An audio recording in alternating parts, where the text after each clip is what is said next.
இந்த காணொளியை பார்க்கும் அனைவருக்கும் எனது அன்பு வணக்கங்கள். இந்த காணொளியில் ஆவணி மாதம் பிறந்தவர்கள் எப்படிப்பட்டவர்கள் மற்றும் அவர்களின் குணநலன்கள் குறித்து அறியலாம். ராசி நட்சத்திரங்களை அடிப்படையாக கொண்டு ஒருவரின் குணாதிசயங்களை கூறுவது போல ஒருவர் பிறந்த தமிழ் மாதத்தை அடிப்படையாக கொண்டும் அவர்களின் குணாதிசயங்கள் கூறப்படுகிறது. ஆவணி மாதத்தில் பிறந்தவர்களின் வாழ்க்கை ரகசியங்களை பற்றி காண்போம். சிம்ம ராசியில் சூரியன் சஞ்சாரம் செய்யும் போது ஆவணி மாதம் என்று அழைக்கின்றோம். இது ஆண்டின் 5வது மாதமாகும். ஆவணி மாதத்தை சிங்க மாதம் என்றும் வேங்கை மாதம் என்றும் சித்தர்கள் கூறுவர். ஆவணி மாதத்தில் பிறந்தவர்கள் சூரியனை போலவே எதிலும் தலைமை பண்பு வகிக்கக்கூடியவர்களாக இருப்பர். இந்த மாதத்தில் பிறந்தவர்கள் அதிர்ஷ்டக்காரர்கள். இவர்கள் எந்த ஒரு செயலையும் மிகவும் ஆராய்ந்து பல முறை சிந்தித்து செயல்படக்கூடியவர்கள் ஆவர். எப்போதும் சுதந்திரமாக இருக்கவே விரும்புவர். இவர்கள் பெருந்தன்மையான குணம் கொண்டவர்களாகவும் பெயர் புகழ் கிடைக்க எடுத்த காரியங்களில் மிகவும் போராடி வெற்றி பெறுவார்கள். இந்த மாதத்தில் பிறந்தவர்கள் மிகவும் சிக்கனமாக இருப்பார்கள். கடன் வாங்க இவர்களுக்கு பிடிக்காது. இவர்களை திருமணம் செய்து கொள்பவர்கள் விரைவில் பணக்காரர்களாக உயர்வு பெறுவர். இந்த மாதத்தில் பிறந்தவர்கள் வைகாசி மாதத்தில் பிறந்தவர்களை திருமணம் செய்து கொண்டால் பெரும் செல்வந்தர்களாக மாறுவார்கள். இந்த மாதத்தில் பிறந்தவர்கள் தான் செய்வது மட்டுமே சரி, பிறர் செய்வது தவறு என்ற எண்ணம் கொண்டவர்களாக இருப்பர்.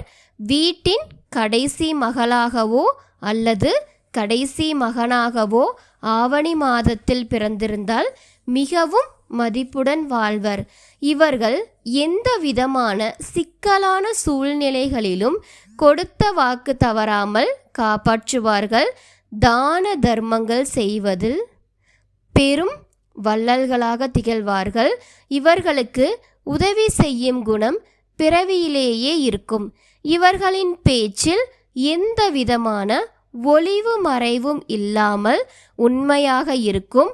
முன் வைத்த காலை பின் வைக்காமல் ஓயாமல் போராடும் குணம் கொண்டவர்களாக இருப்பார்கள்.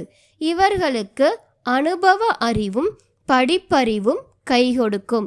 அரசியல் அதிகார பதவிகள் மூலம் இவர்களுக்கு வீடு நிலப்புலன்கள் சேரும்.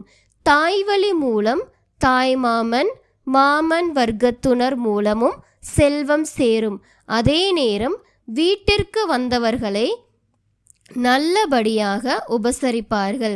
இவர்கள் பயணம் செய்வதை மிகவும் விரும்புவார்கள். இயற்கையை ரசிப்பதோடு அதை பாதுகாப்பும் செய்வர். ஆன்மீகத்தில் நல்ல நிலையை அடைவார்கள்.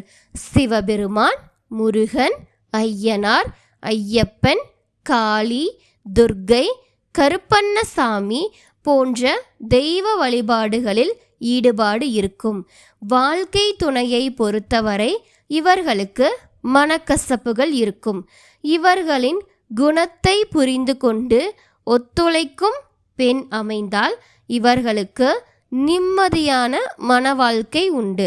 சுக்கிரன், குரு, சனி கிரகங்கள் நல்ல பலமான அம்சத்தில் அமைந்தால் இவர்களுக்கு மனைவி வகையில் மகிழ்ச்சியும் சொத்து அனுபவிக்கும் யோகமும் கிடைக்கும். இந்த காணொளி உங்களுக்கு பயனுள்ளதாக இருந்தால் இந்த வீடியோவிற்கு ஒரு லைக் செய்யவும், மேலும் இது போன்ற பயனுள்ள தகவல்களுக்கு சேனலை சப்ஸ்கிரைப் செய்யவும். நன்றி.